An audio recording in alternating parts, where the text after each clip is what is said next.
Fala também sobre o Vasco, que desistiu da ação na Justiça Comum por conta daquele jogo semifinal da Copa do Brasil, as últimas do mercado, bastidores, finanças e muito mais. Fala aí pessoal, sou Jorge Nicola, bem-vindos a mais um vídeo do canal, sempre bom ter vocês por aqui. Antes de mais nada, deixa eu só pedir para você deixar like, se inscrever no canal e ativar todas as notificações para falar sobre o Vasco da Gama, que desistiu de recorrer à Justiça Comum, como já era de se esperar, em relação àquela treta com a CBF pela realização ou remarcação dos jogos da Copa do Brasil. Só para lembrar, Vasco e Atlético Mineiro, Corinthians e Flamengo se enfrentariam logo depois da data FIFA, na quarta e quinta-feira da semana que vem. Mas, atendendo a um pedido do Flamengo, a CBF alterou e vai fazer com que esses times joguem primeira rodada do Campeonato Brasileiro pós-data FIFA e no final de semana disputem as partidas de volta da semifinal da Copa do Brasil. Vasco e Corinthians eram aqueles que se mostravam mais irritados. O Vasco cogitou ir à Justiça Comum, mas você sabe, qualquer clube esportivo que recorra à Justiça Comum pode ser desfiliado, sofrendo as principais punições possíveis. Vale contar também que o Corinthians recuou em relação a essa obsessão pela remarcação dos jogos. O Corinthians e o Vasco haviam recorrido ao STJD, o Vasco mantém esse pedido no Superior Tribunal de Justiça Desportiva, mas o próprio Pedrinho já sabe que a chance dessa empreitada avançar é muito pequena, levando em consideração que STJD e CBF são muito próximas. A chance de qualquer mudança em relação a datas praticamente inexiste. Vasco e Atlético vão se enfrentar, o que tudo indica, no próximo sábado, não esse o outro, dia 19 de outubro, jogo de volta, partida de ida, vitória do Atlético Mineiro por 2-1. Já no domingo teremos Corinthians e Flamengo na Neoquímica Arena, na partida de ida do Flamengo no Rio. Para você deixar sua opinião e comentar sobre o que quiser, só usar o espaço para comentário, só não esquece de deixar like, se inscrever no canal. Preparação para as duas partidas importantes da próxima semana, São Paulo, quarta-feira, e Atlético Mineiro numa grande festa, decisão, semifinal da Copa do Brasil, São Januário. Aliás, tem uma novidade sobre esse jogo e vamos falar sobre o contrato da 777 que foi divulgado. E tem uma galera aí na maior expectativa, quer ler as 400 páginas, ótimo. Mas será que tem novidades do que já tinha sido divulgado, inclusive aqui no canal? Vamos falar sobre isso. Então vamos embora, primeiro já falando sobre a preparação para os jogos São Paulo e Atlético Mineiro. O Atlético parece que vai com o time reserva contra o Fortaleza na próxima quarta-feira. O Atlético que venceu ontem o Grêmio, pulou aí 3 pontinhos à frente do Vasco. O Vasco tem um jogo a menos, mas agora está 28-28, né? O Vasco tem um jogo a menos e o Atlético também tem esse jogo ainda para realizar. Mas enfim, o Atlético vai poupar jogadores para o jogo com o Vasco. Mesmo tendo a vantagem, o Galo vai poupar alguns jogadores para essa grande decisão. O Vasco, o técnico Rafael Paiva até agora não indicou. Agora, vale poupar jogadores para sábado? Sábado é o grande jogo, é o jogo mais importante da temporada. Eu pouparia. Pô, mas o Vasco precisa voltar a vencer, Fábio, no Campeonato Brasileiro, vem de resultados ruins, não está somando 3 pontos, tem que voltar a vencer. Ok. Mas assim, colocar em risco sábado vale a pena? Piton, Verratti, são jogadores que estão desgastados e, principalmente o Verratti, não tem um substituto à altura. Vale a pena colocá-lo em campo? Coloca, tira no segundo tempo? Por que não? Leva o GB pro jogo, bota o GB como opção. Tem que pensar em opções.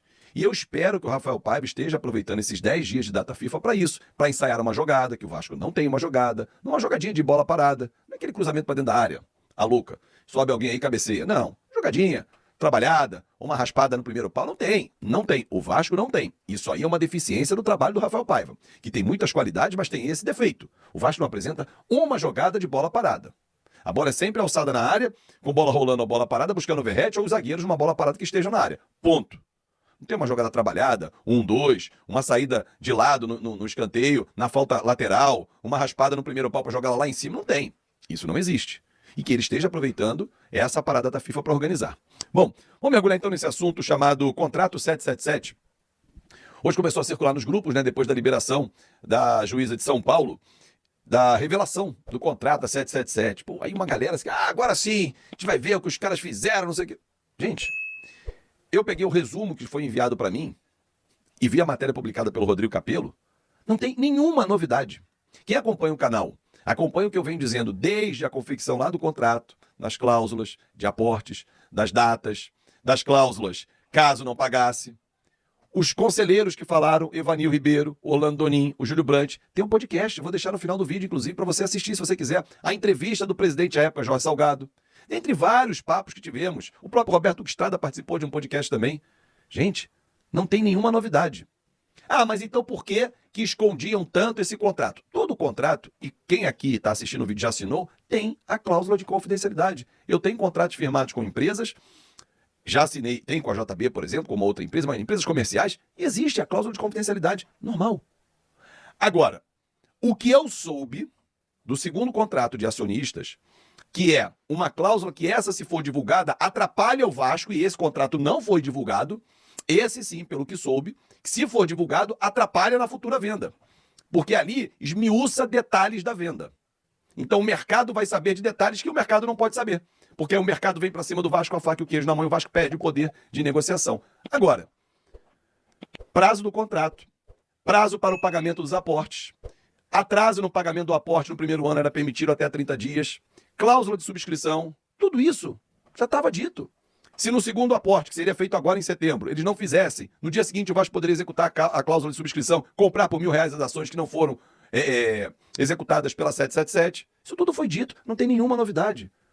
Os aportes feitos totalizaram 31%, faltavam os 39%.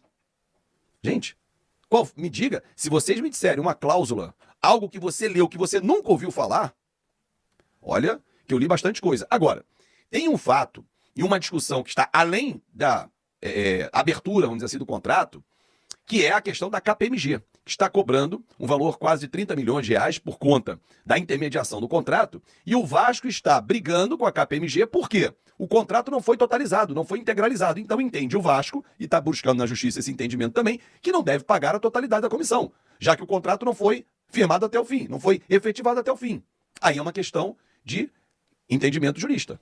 O Vasco entende que não tem que pagar a cláusula toda, já pagou uma parte. A KPMG entende, olha, se não pagou, a culpa não é minha, eu trouxe o investidor. Agora vocês se entendam. Amigos, aí é um entendimento. Há também outras discussões em cima do contrato da KPMG. Mas uma discussão é essa, se o Vasco tem ou não que pagar a totalidade da comissão, já que o contrato não foi totalmente pago ao Vasco.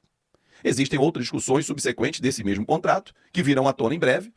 Discussões sobre escritórios, pessoas que estão próximas, a antiga gestão que está sendo cobrada, sabatinada no Conselho, o Adriano Mendes, o Zeca Bulhões, o Carlos Fonseca, todos eles já foram sabatinados no Conselho e voltarão a ser. São outras discussões. Agora, voltando ao cerne do problema ou da questão, contrato 777 mostrado, eu não vi nenhuma novidade, gostaria de ver, gostaria, mas nada do que já tinha sido divulgado me surpreendeu. Existem cláusulas que têm que ser apresentadas ainda? Claro que sim, mas as que foram apresentadas, eu vi gente vibrando. Olha, o contrato foi mostraram, quebraram o contrato, sensacional. Cara, nada que não já foi dito. Que o Pedrinho até disse pouco, mas também conseguiu trazer algumas luzes para essa escuridão. Agora, duas coisas para mim são muito claras. Há pontos positivos deixados pela 777, falei do Verrete ainda há pouco, tá aí. Verrete é um ponto positivo, né? E há pontos muito positivos na mudança feita pelo Pedrinho, que foi tomar a rédea do contrato da SAF. Mas e o para frente? Essa é a preocupação, nós já estamos em outubro. Será que a gente tem fôlego para 2025 sem um sócio? Até quando essa briga vai se sustentar? Essa é uma preocupação que o torcedor tem. Em breve a gente vai ter novidades, tenho certeza que o Pedrinho e seus pares estão trabalhando firmes para poder buscar essas soluções. Eu tenho novidades sobre a venda da Vasco SAF. São pontos importantíssimos que você, torcedor vascaíno, precisa ficar sabendo. O novo estádio de São Januário terá um gramado híbrido, uma mistura da grama natural com o gramado sintético. Antes do Dr. José Humberto falando sobre a futura venda da Vasco SAF, o estádio de São Januário, futuro, terá gramado híbrido, uma mistura da grama natural com o gramado sintético. Por quê? Hoje o gramado é 100% natural, porque o estádio ele é aberto. O sol bate na grama como um todo. Mas quando há uma área de sombra, o gramado fica ruim. É exatamente isso que vai acontecer com a nova arena de São Januário, tendo marquise em todo o anel, afetando a batida do sol no gramado. Por isso o Vasco vai se utilizar do gramado híbrido. A diferença em termos financeiros é que, quando você coloca o gramado híbrido, há um custo muito alto, mas a manutenção é baixa. A grama natural, para você colocar, o custo é baixo, mas a manutenção é muito cara. Ao longo prazo, financeiramente, vale muito mais a pena você manter o gramado híbrido do que a grama natural, que a qualquer momento você vai ter que fechar o estádio e jogar fora por conta das péssimas condições do gramado. Então, São Januário terá um gramado híbrido. Dr. José Humberto, a partir de agora, dando as notícias importantes sobre a futura venda da Vasco SAF. Meus amigos, sabemos que ECAP e Vasco associativos são acionistas da SAF do Vasco. SAF do Vasco hoje comandada pelo associativo por uma disputa judicial que está suspensa. Também através de uma arbitragem que está suspensa, prazo de 90 dias, foi um acordo feito entre a ACAP e o Vasco Associativo na busca de um novo investidor para ocupar o lugar da ACAP como acionista e que a ACAP possa sair do Vasco sem ter grandes prejuízos, vamos colocar dessa forma, e outro investidor ocupe esse lugar e invista no Vasco de segurança jurídica. O que nós temos aqui? Que o prazo de suspensão de todo esse procedimento judicial e da arbitragem está acabando. O que pode acontecer? As partes, Vasco e ACAP, podem pedir a prorrogação desse prazo. Isso é possível e provavelmente vai acontecer, estabelecendo novas datas. Professor, mas e se isso não acontecer?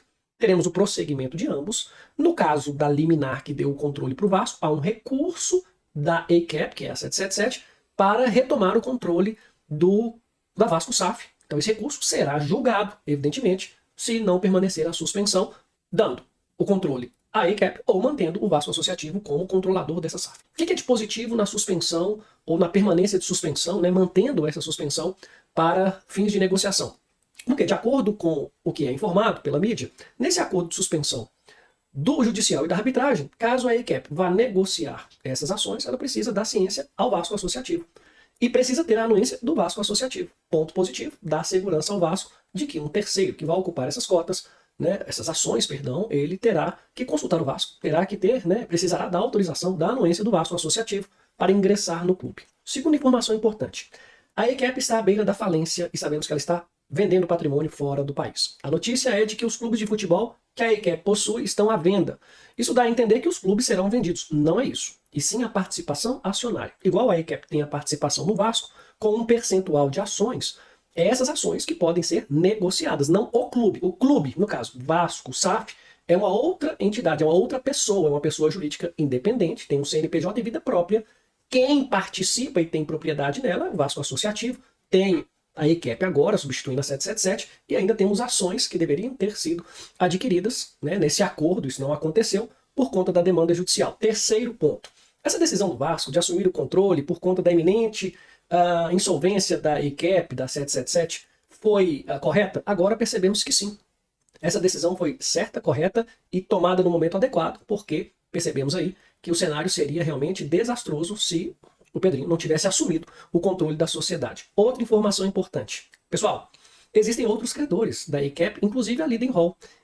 E vejam só, o patrimônio que possui a ACAP poderá ser objeto de constrição, de indisponibilidades. Então entende o professor José Humberto que essa negociação das ações que a ACAP possui precisam necessariamente passar pelo processo da Lidenhall, ou mesmo que esse investidor, quem faça a aquisição dessas ações, tenha segurança jurídica que estará comprando essas ações com tranquilidade e que não terá problemas após a aquisição.